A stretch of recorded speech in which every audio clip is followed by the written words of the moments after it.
रामायण के बाद आखिर शूर्पणखा कहाँ गई? क्या मक्का मदीना को बसाने वाली शूर्पणखा ही थी? क्या शूर्पणखा ही सभी मुसलमानों की वंशज है? रामायण तो आप सभी लोगों ने देखी होगी और सुनी भी होगी, लेकिन एक खास सवाल जो आज भी सबके जहन में उठता है कि रामायण में रावण के वध के बाद उसकी बहन शूर्पणखा आखिर कहाँ गई? इस खास रहस्य से पर्दा इसी वीडियो में हम उठाएंगे, तो इस वीडियो में अंत तक बने रहिए हमारे साथ और हमारे चैनल को सब्सक्राइब करके पास वाले बेल आइकन को दबाना बिल्कुल भी ना भूलें, ताकि आगे भी आप ऐसी ही इंटरेस्टिंग और नॉलेजेबल वीडियोस देख सके। दोस्तों, हम सब जानते हैं कि रामायण में सभी राक्षसों का वध हुआ था और विभीषण के साथ ही उसके साथियों को लंका सौंप दी गई थी, लेकिन शूर्पणखा का वध क्यों नहीं हुआ? उसकी नाक काट दी गई थी, उसके बाद में वो कहाँ गई? इसका जिक्र रामायण में क्यों नहीं मिलता? दोस्तों, आप तो जानते ही हैं कि जब शूर्पणखा श्री राम की तरफ आकर्षित होकर उनके पास आती है और कहती है कि वो उनसे प्रेम करती है, लेकिन श्री राम मना कर देते हैं क्योंकि उन्होंने पहले ही माता सीता से विवाह कर रखा था।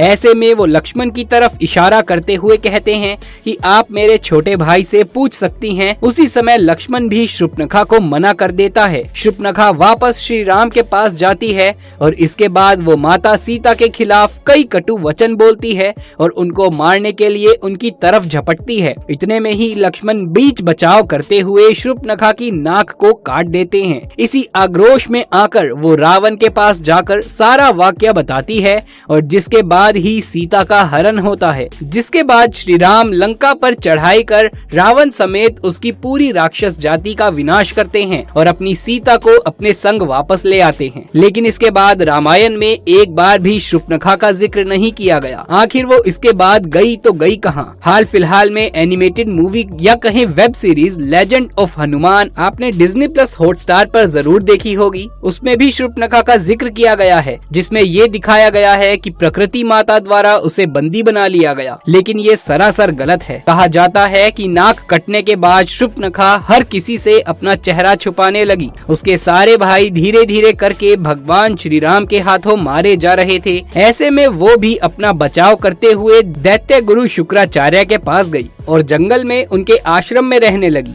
आपको बता दें कि शुक्राचार्य, जिन्हें असुराचार्य भी कहा जाता है, ऋषि भृगु तथा दिव्य के पुत्र थे। पुराणों के अनुसार ये असुरों, दैत्यों, दानव और राक्षस के गुरु तथा पुरोहित थे। राक्षसों का वंश समाप्त न हो, इसके लिए शुक्राचार्य शिव जी की तपस्या करते हैं और इनकी तपस्या से प्रसन्न होकर भगवान शिव शुक्राचार्य को अपना स्वरूप यानी कि शिवलिंग दे देते हैं और उनसे ये भी कहते हैं कि जिस दिन कोई भी वैष्णव यानी भगवान विष्णु का अवतार या कोई भी जो भगवान विष्णु को मानता हो, अगर गलती से भी किसी ने उस पर गंगा जल छिड़क दिया तो फिर राक्षसों का सर्वनाश हो जाएगा। उस शिवलिंग को शुक्राचार्य ने वैष्णव अर्थात हिंदुओं से दूर रेगिस्तान में स्थापित किया। जी हाँ दोस्तों, आपने सही समझा। इस समय उसे ही मक्का मदीना कहा जाता है। आपने YouTube पर बहुत सी थ्योरीज में सुना होगा कि मंकेश्वर महादेव मंदिर जो पूर्व काल में बनाया गया था, वो दरअसल वही शिवलिंग है जो कि शिव जी ने दैत्य गुरु शुक्राचार्य को दिया था। शिवलिंग के बचाव का कार्य किसी और को नहीं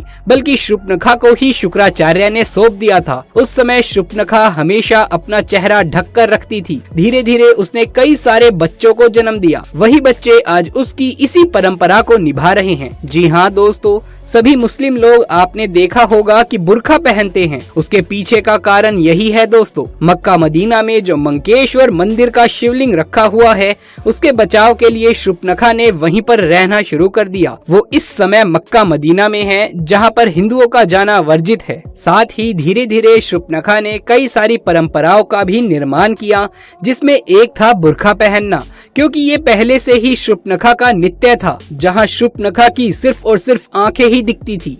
इतिहास की मानो और साथ ही साथ हमारे ग्रंथों की बात करें तो कहते हैं कि द्वापर युग के बाद शूर्पणखा के वंश कालांतर में अब्राहिम धर्म के अनुयायी हैं और साथ ही इसीलिए मुस्लिमों में शुक्रवार का विशेष महत्व है। दोस्तों, इस विषय पर आपका क्या मानना है? क्या जितने भी मुस्लिम लोग हैं शूर्पणखा उन्हीं की वंशज थी? अरब देश में मक्का मदीना क्या वही शिवलिंग है जिसे जिसे मंकेश्वर महादेव के नाम से जाना जाता है, जहां पर किसी भी हिंदू धर्म के लोग या फिर कोई भी हिंदू प्रवेश नहीं कर सकता। आपके क्या विचार हैं? हमें कमेंट बॉक्स में जरूर बताइएगा। इन बातों में कितनी सच्चाई है ये तो हम नहीं जानते, पर इससे रिलेटेड जो बातें सामने निकल कर आई हैं उनको भी नजरअंदाज नहीं किया जा सकता। तो चलिए जानते हैं कुछ ऐसी बातें जो ये प्रूव करती हैं कि मक्का में सचमुच में शिव जी विराजमान हैं। इतिहासकार पीएन ओक ने अपनी पुस्तक वैदिक विश्व राष्ट्र का इतिहास में बहुत विस्तार से लिखा है। इस पुस्तक के अनुसार मुस्लिम लोग काबा में जिस पत्थर को चूमते हैं वो असल में शिवलिंग ही है। इसके अलावा प्रथम शताब्दी के आरंभ में रोमन इतिहासकार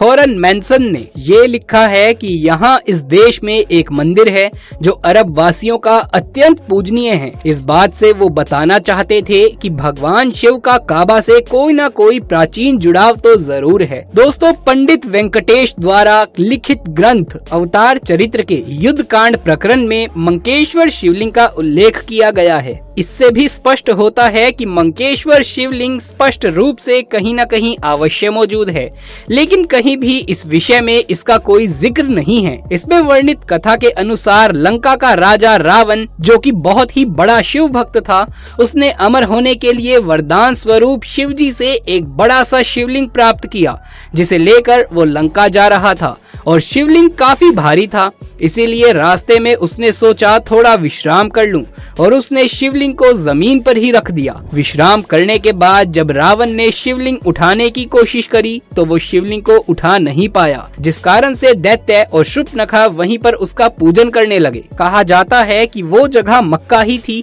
जहां रावण ने शिवलिंग रखा था। दोस्तों, प्राय हम देखते हैं जहां जहां शिवलिंग स्थापित है वहां कोई न कोई जलाशय अवश्य मौजूद होता है। मक्का में काबा के पास एक पवित्र कुआं है। हज करने गए मुसलमान इस जल को गंगा जल की तरह ही अपने साथ लाते हैं, जिसे मुसलमान लोग जमजम के पानी के नाम से पुकारते हैं।